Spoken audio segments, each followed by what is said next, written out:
Hello, my friends. Thank you for joining me on this rainy night. Life is so full of noise and distraction. Too often, we can't hear what really matters. If you're a fan of the quiet, the peaceful, and the wholesome, you've come to the right place.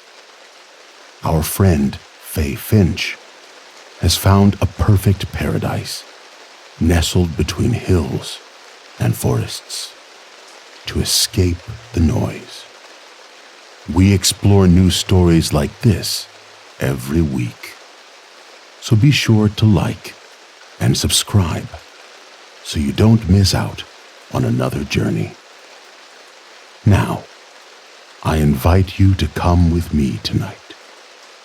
Curl up, get comfortable, close your eyes, and imagine. We are going to Willow Creek Hollow.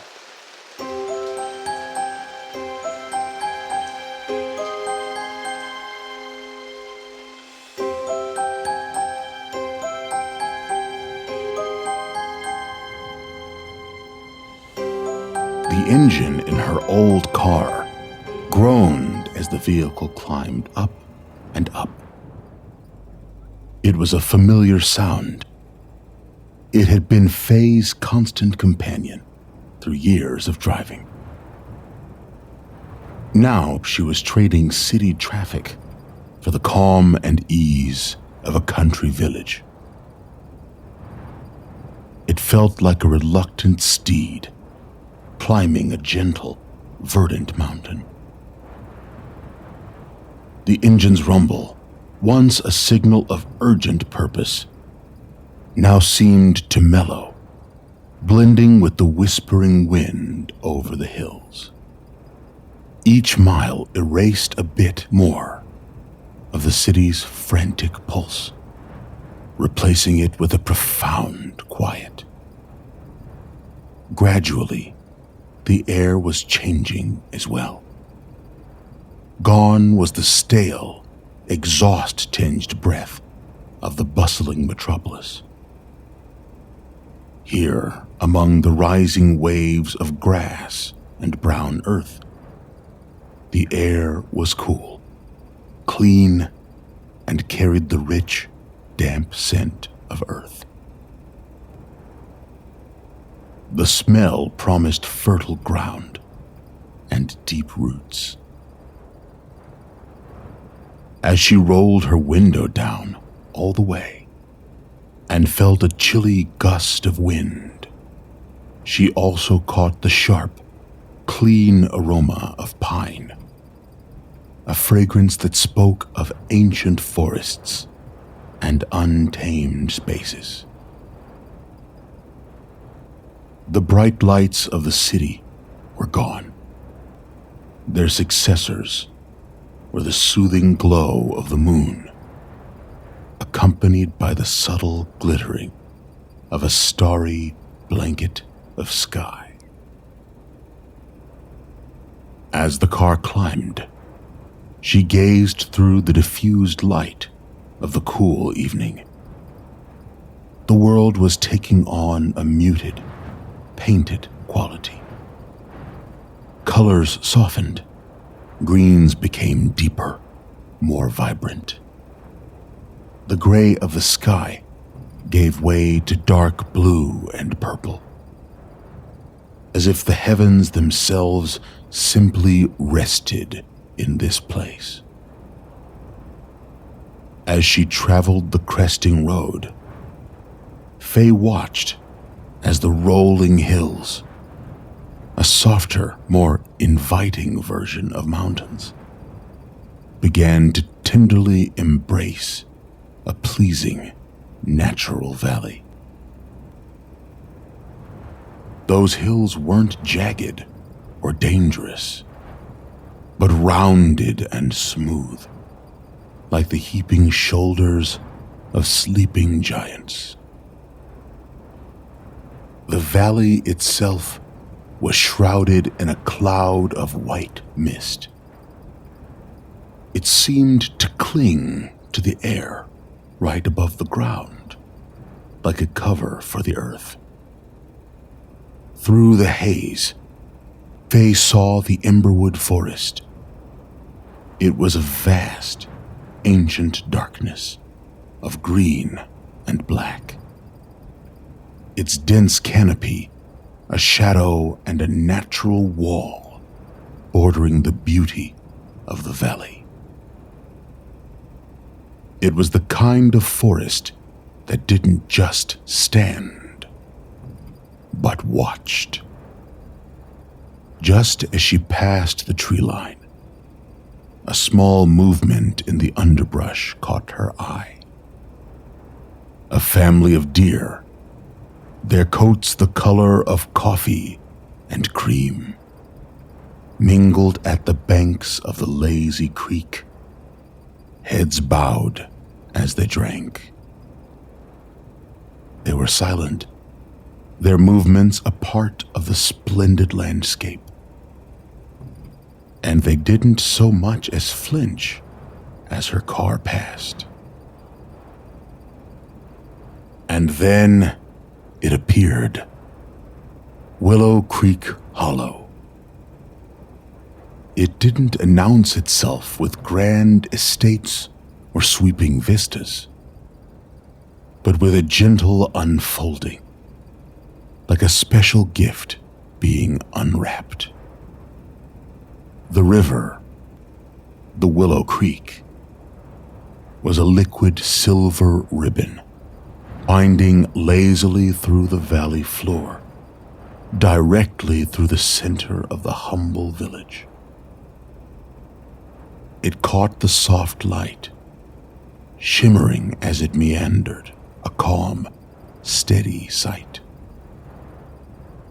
The valley itself was a cradle, the hills curving around the river and the village protectively, as if all the most precious things of life were stored there. Dotting the landscape were small cottages, their stone walls softened by blankets of moss, their roofs dark and sloping like sleepy hats pulled low. Each one seemed to have settled into the earth over a long, peaceful time, a part of the natural scene rather than a man-made addition. The car dipped lower, and the smooth country road suddenly transitioned into the slightly bumpy cobblestones of Main Street. As Faye slowed the car, the street sang its gentle, rhythmic song beneath her tires. The village wasn't bustling, but it felt alive, even in the dark. Shop windows glowed with a warm, inviting light, their glow a humble protest to the fading of the day. She traveled slowly, her eyes moving here and there, dipping into the old-world charm of the innocent, pleasant place. The people were dressed in clothes that were notably different from what she was wearing. It was like they were from a different century. Their kindness and curiosity radiated from them, and they noted the arrival of her car with the same wonder with which she was observing them. They saw her. As she came to the village circle in the middle of Main Street, she saw the ivy-covered village hall on one side, and on the other side, she saw the shop that was now all her own. She would return here tomorrow, and her new life in Willow Creek would truly begin. A few doors down, she noted a shop called the Stone and Oak Studio, and the library, a quiet sentinel, stood out with its large stained glass window. It was all so different from the city she left behind. A place where hurry, worry, and blaring horns had no place whatsoever. Here, the rhythm was slower, gentler, dictated by the soft wind and the quiet flow of the creek. That old loneliness that haunted her in the city was now a world away. And in this moment, Faye felt the upturned edges of peace, the newborn beginnings of relief from the pressure she felt she'd been under since the day she was born. This quiet, misty hollow was her new beginning. And for the first time, it felt not just possible, but real. Faye's new home was tucked away on a small, winding side street just off the main thoroughfare. The cobblestones gave way to a narrow asphalt path that felt smooth under her tires. As the bumping song of Main Street transitioned into silence, her mind turned to her final destination. Her cottage was just as she had seen it in the photos. A small stone house with a dark, sloping roof. A distinctive round window peered out from the center of the second floor. Dark, but fascinating. Like an unseeing eye, its walls were rough-hewn stone, covered in patches of dark green moss, and the chimney, built of the same stone, stood strong and silent. She turned into the small, sloping gravel driveway and brought the old car to a stop. The engine gave a final rattling sigh and fell silent. The silence that followed was deep and profound. Here she was, having left everything she knew behind, at the precipice of a brand new adventure. Part of her wished she wasn't taking this step alone, but she had faith that everything she needed was about to come to her. This little village would provide it. She had boxes to move inside, of course, but she decided she would rather take a look at her new home first. Faye stepped out of the car and onto the paved walkway.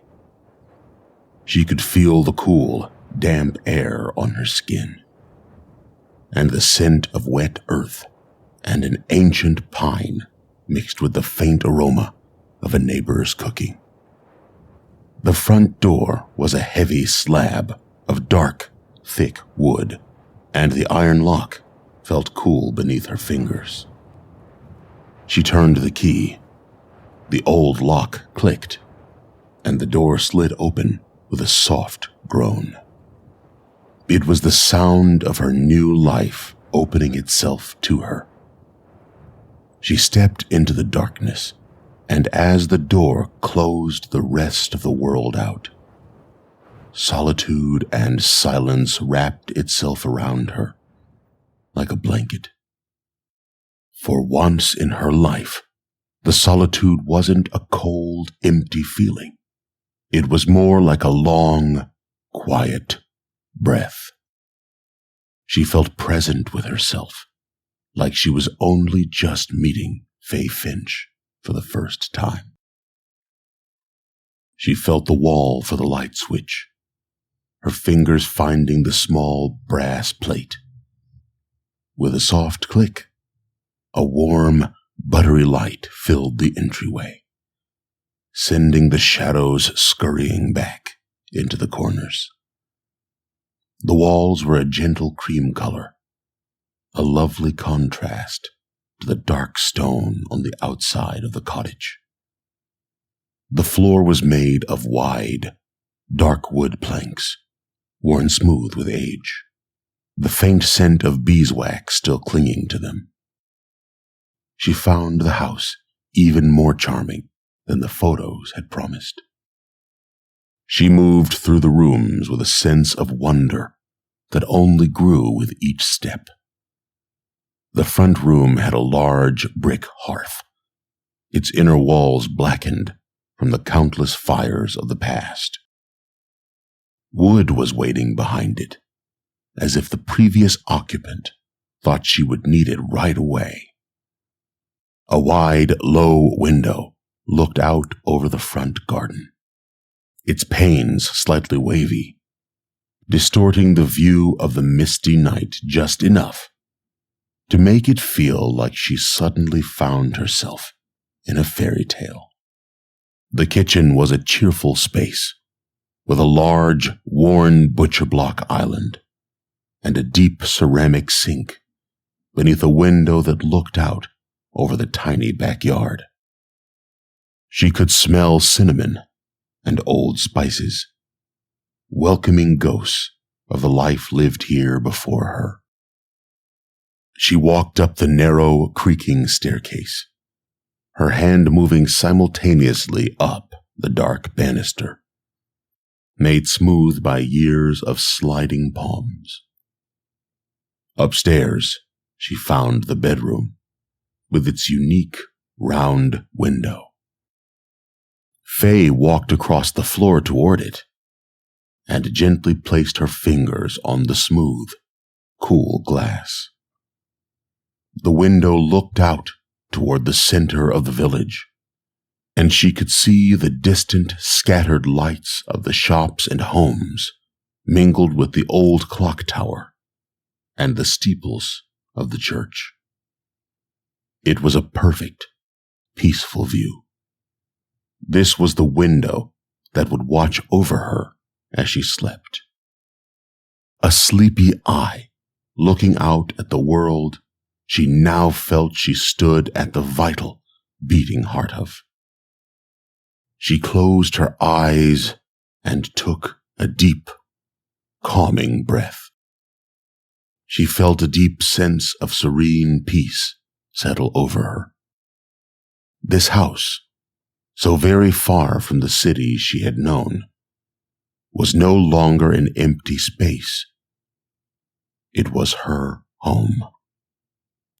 The cool air and quiet warmth of the cottage held her for only a moment longer before the realization came to her. Her car was still full of boxes. They were the tangible remnants of her old life, and though she didn't need much, she needed them inside. She stepped away from the round window and descended the creaking stairs, a new kind of easy purpose in her step. Taking one last deep breath of the cinnamon and beeswax air, she stepped back into the chilly night. The mist had thickened since she'd entered, swirling around the glowing lampposts like wisps of smoke. The air was a clean, damp satin against her skin. She moved down the steps and walked toward her car, using the fob to unlock it on her way with a crisp flick of her hand. In the stillness, she heard the faint, lonely murmur of the neighborhood, the whispers of the lives of people she had yet to meet, made her feel a sudden swell of desolation. Just as her hand reached the chilled metal of the trunk's handle, a light cut through the gloom and fog. It wasn't the harsh electric glare of a headlight, but a warm, flickering glow that danced through the soft mist like a living thing. It bobbed toward her from down the asphalt street, illuminating two figures as they drew closer. "Welcome, stranger," a young woman called out, her voice as bright and clear as a bell. We saw the lights on and just had to come and say hello. We didn't want you to think you were alone on your first night." She was petite, with light blonde hair, pulled back into an excessively messy bun. She wore a pink, lacy dress with a light denim jacket.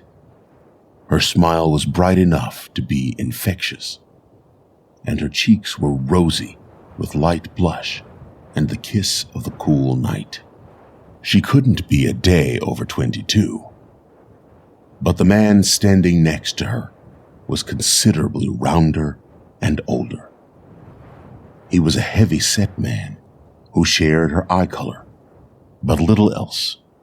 Tall and imposing, the man made up for his figure with an incredibly warm and kind expression. His gait spoke of a man of confidence, and yet he seemed utterly humble.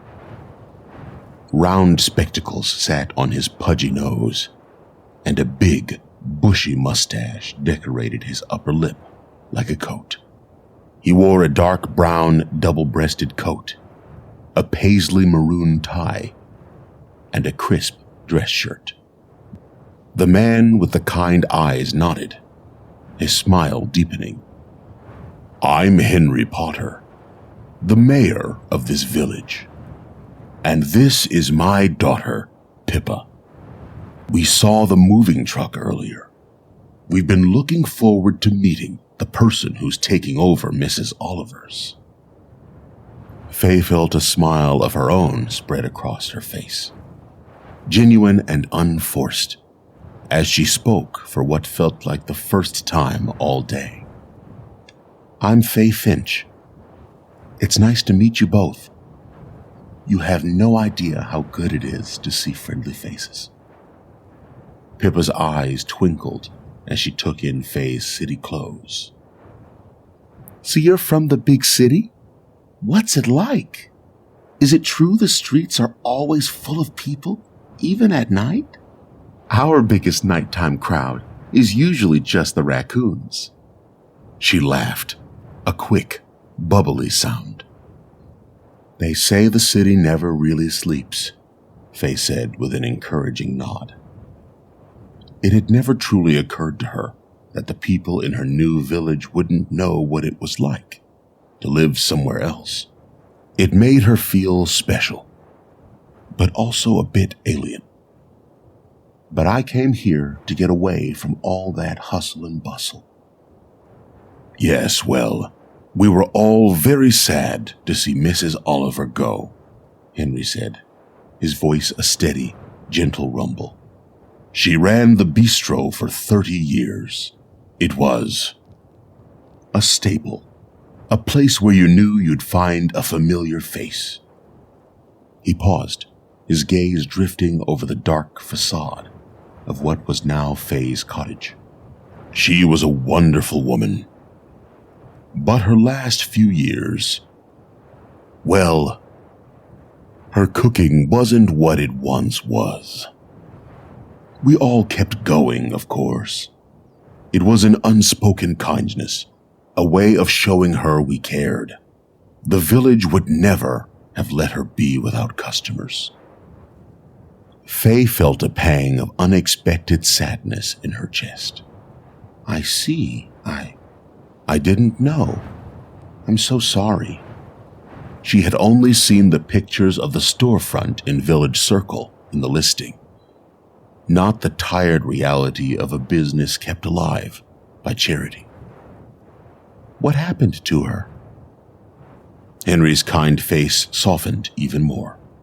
"She passed away peacefully in her sleep last winter. It was her husband, Mr. Oliver, who sold the place to you. He was a sweet man, but he couldn't cook and had no use for it. He died just a few months ago. That was their house, too." Faye's gaze drifted to the cottage behind her. She had a sudden, profound sense of the lives lived in this place before her, the ghosts of cinnamon and old spices she had smelled earlier, were no longer just pleasant memories. They were the echoes of a woman who had poured her life and her love into this home and its kitchen, as well as the store she'd bought. "I'm really hoping to do that too," Faye replied, her voice filled with a sudden surge of passion. She had come here for a reason, and she saw that now. She was going to bring the comfort of good food back into this community again. "I want Cinnamon Sip to be more than just a place to get coffee. I want it to be a community hub, a place for new ideas." Pippa's eyes widened with delight. "Oh, that's perfect. You have to come to the pumpkin carving competition. It's the best part of autumn, and everyone gets so into it. We could even add a category for the most artistic pumpkin. We need fresh ideas. I can help you with anything you need to get settled.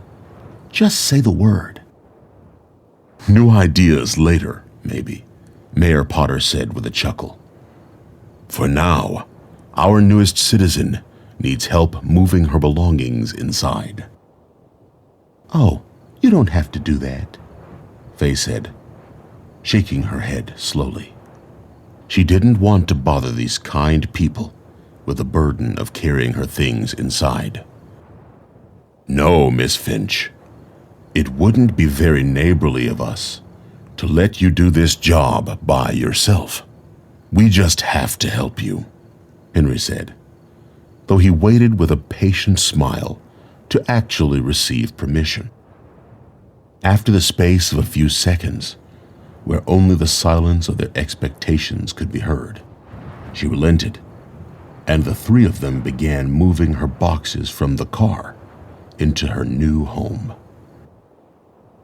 And so a steady rhythm was born, as the three of them calmly beat the paved path from Faye's car to the cottage.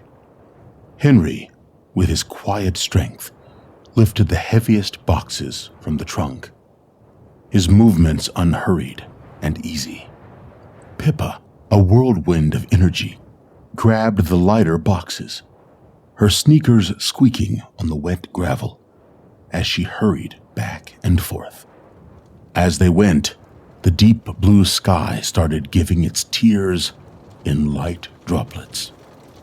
She read that in Willow Creek Hollow, it only rains on days that end in Y.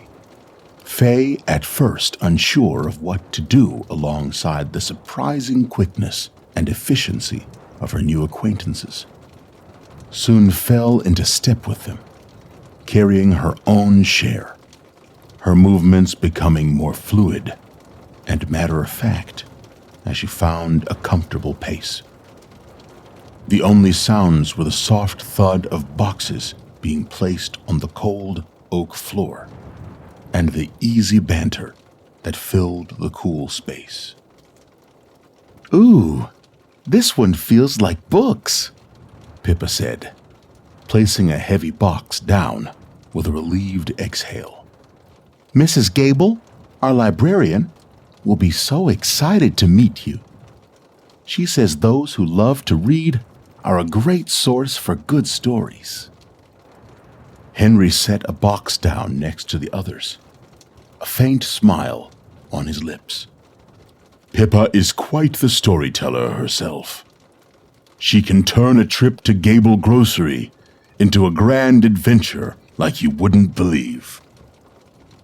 One comment rolled after another, just as easily as the gentle waves of the Willow Creek outside. And the cold, empty space of the cottage began to fill with the sound of laughter as well as her belongings. They weren't just moving boxes. They were filling the room with stories and a sense of the true belonging that seemed to Faye to only truly exist in the hollow. The walls, which had seemed so barren just moments before, now felt like a blank canvas, waiting to be painted with signs and symbols of her vibrant new life in the village. Finally, the last box was hauled inside, and the car stood empty. Faye locked it and went back inside with her guests. When she entered the living room again, she saw Henry pulling at the wood beside the brick fireplace. "Looks like the Oliver boys left you some logs," he said, gesturing to the small pile of neatly stacked wood. He walked over and, with practiced, easy movement, knelt and began arranging the logs in the hearth. He pulled a small box of matches from his coat pocket, as if it was the most natural thing in the world. And with a single, deliberate strike, a tiny flame bloomed to life. He touched the match to a piece of kindling with care, and soon a small, crackling fire was alive in the hearth. A collective sigh of warmth traveled from the bricks and streamed out, chasing off the last and bravest shadows from the corners of the room. The scent of pine and wood smoke filled the air, a deep, comforting smell that lit its own quiet fire in each of their hearts. It was security, warmth, and deep, deep peace. "There," Henry rumbled, standing and dusting his hands off. He smiled as the fire danced in the reflection of his round glasses. "Our motto is, our doors are always open, and our fires are never out. It truly would be a shame for you to spend your first night here without one." Pippa approached Faye, her gentle perfume wafting up to Faye's nose as their bodies met in a sudden and heartfelt embrace. There was a squeeze from Pippa, and a tight, high-pitched squeak escaped from her lips. "I have to go, but I'll be back tomorrow to help you get the shop set up." "You're too kind," Faye said, her voice thick with gratitude and her eyes creased with a smile that told just how touched she really was. "Thank you for everything." As the rain outside picked up, and the soft pitter-patter of its drops could be heard against the glass of the nearby windows, their conversation came to an end. Henry gave Faye a hastily scrawled handwritten note with their address and phone number, and with a final wave, they disappeared back into the rainy mist, their lantern light a fading star dancing away into the distance. Faye was left alone again, but the feeling was completely different than it had been before. The silence and solitude was full of promise, and perhaps even love. She settled into a chair by the roaring hearth, feeling revitalizing warmth as its flames surged and danced into the sky in quick clips of light. She was home. And the signs of that simple feeling were made completely clear in the crackling of the fire and the falling of the rain.